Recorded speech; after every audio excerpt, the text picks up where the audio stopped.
નમસ્કાર મિત્રો.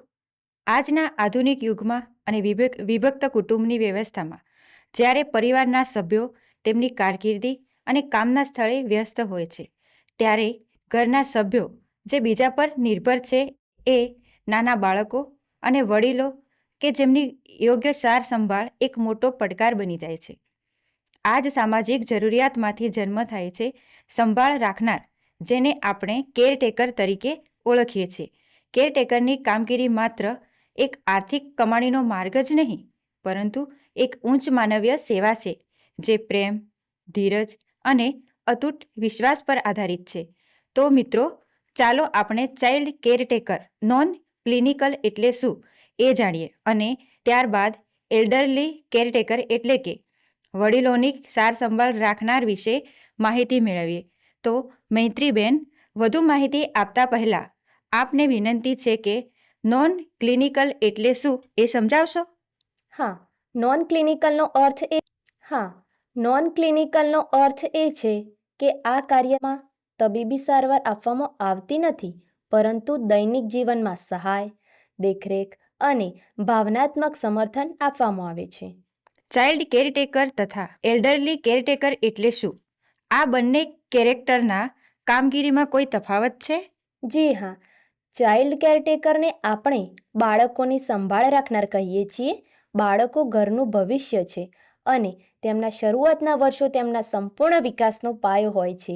બાળકોની સંભાળ રાખનારની ભૂમિકા માત્ર બાળકને સાચવવા પૂરતી મર્યાદિત નથી, પરંતુ તેમને સુરક્ષિત વાતાવરણ પૂરું પાડવું, તેમની દૈનિક પ્રવૃત્તિઓ જેવી કે તેમને જરૂરિયાત પ્રમાણે પોષણયુક્ત આહાર આપવો, રમવું, સૂવું, નવી નવી વસ્તુઓ શીખવાડવી કે બાળકોના માનસિક અને શારીરિક વિકાસમાં જરૂરી એવી બધી જ મદદ કરવી અને માતા પિતાની ગેરહાજરીમાં તેમના શારીરિક તેમજ ભાવનાત્મક વિકાસમાં સકારાત્મક ભાગીદાર બનવું એ આ કાર્યનો મુખ્ય ઉદ્દેશ હોય છે.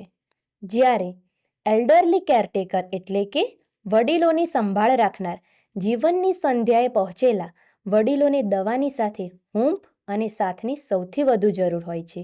વડીલોની સંભાળ રાખનાર વડીલોના દૈનિક કાર્યો જેવા કે ચાલવું, જમવું, સ્વચ્છતા કે તેમના સ્વાસ્થ્યને તંદુરસ્ત રાખવામાં, ખુશ રાખવામાં કે આજના આ આધુનિક યુગમાં ટેકનોલોજીને પણ અપનાવવામાં મદદરૂપ થાય છે. સૌથી વિશેષ, તેઓ વડીલોનું એકલવાયાપણું દૂર કરવા તેમના મિત્ર બનીને તેમનો સાથ આપે છે અને તેમને ભાવનાત્મક ટેકો પૂરો પાડે છે, જેથી તેઓ પોતાનું જીવન સન્માનભેર અને શાંતિથી જીવી શકે. તેમના કાર્યસ્થળની વાત કરીએ તો ઘર, ડે કેર સેન્ટર, વૃદ્ધાશ્રમ, હોસ્પિટલ અને NGO તથા સામાજિક સંસ્થાઓમાં પણ કામ કરી શકે છે. બાળકોની સંભાળ રાખનાર અને વડીલોની સંભાળ રાખનાર બનવા માટે વ્યક્તિગત ગુણો કેવા હોવા જોઈએ? તેમના વ્યક્તિગત ગુણોની વાત કરીએ તો સેવા ભાવના અને સહાનુભૂતિ, ધીરજ અને નમ્રતા, જવાબદારી અને વિશ્વાસપાત્રતા, સંવાદ કુશળતા, મૂળભૂત આરોગ્ય અને સ્વચ્છતા જ્ઞાન અને ઇમરજન્સી પરિસ્થિતિમાં યોગ્ય પ્રતિભાવ આપવાની સમજ જેવા ગુણો હોવા જોઈએ. ચાઇલ્ડ કેરટેકર બનવા માટેની શૈક્ષણિક લાયકાત અને ભરતી પ્રક્રિયા શું હોય છે? જી હા, તેમની શૈક્ષણિક લાયકાતની વાત કરીએ તો ધોરણ 8 કે તેથી વધુ પછી કેર ગીવર સંબંધિત સર્ટિફિકેટ કોર્સ કરી શકાય છે. સ્કિલ ડેવલપમેન્ટ સેન્ટરો અને ટ્રેનિંગ ઇન્સ્ટિટ્યૂટમાં પ્રેક્ટિકલ તાલીમ આપવામાં આવે છે. તાલીમ દરમિયાન બાળકોની સંભાળ, વડીલોની સંભાળ, સ્વચ્છતા અને સલામતીના નિયમો શીખવવામાં આવે છે. અને જો ભરતી પ્રક્રિયાની વાત કરીએ તો જેમાં જાહેરાત તથા અરજી, ઇન્ટરવ્યૂ તથા વ્યક્તિગત વાતચીત, ત્યારબાદ ટ્રેનિંગ તથા ડેમો આપીને અને પછી એમની નિમણૂક કરવામાં આવે છે.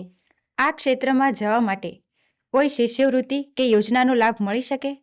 જી હા, શિષ્યવૃત્તિ માટે રાષ્ટ્રીય શિષ્યવૃત્તિ પોર્ટલ scholarship.gov.inની અને શૈક્ષણિક લોન મેળવવા માટે PM વિદ્યાલક્ષ્મી પોર્ટલથી માહિતી મેળવી શકો છો. અને ITI તથા વ્યવસાયિક તાલીમ માટેની શિષ્યવૃત્તિની વિગતો જાણવા માટે digitalgujarat.gov.inની મુલાકાત લો. તો મિત્રો, આ સંદર્ભે સફળ થયેલા વ્યક્તિઓની સાફલ્ય ગાથા અને વધુ માહિતી માટેની ઓફિશિયલ વેબસાઇટ તમે આ વિડીયોના ડિસ્ક્રિપ્શન બોક્સમાંથી મેળવી શકો છો. આશા છે કે આ માહિતી આપને ઉપયોગી થશે. ખૂબ સરસ મૈત્રીબેન, તમે ઉપયોગી એવી માહિતી આપી. ધન્યવાદ.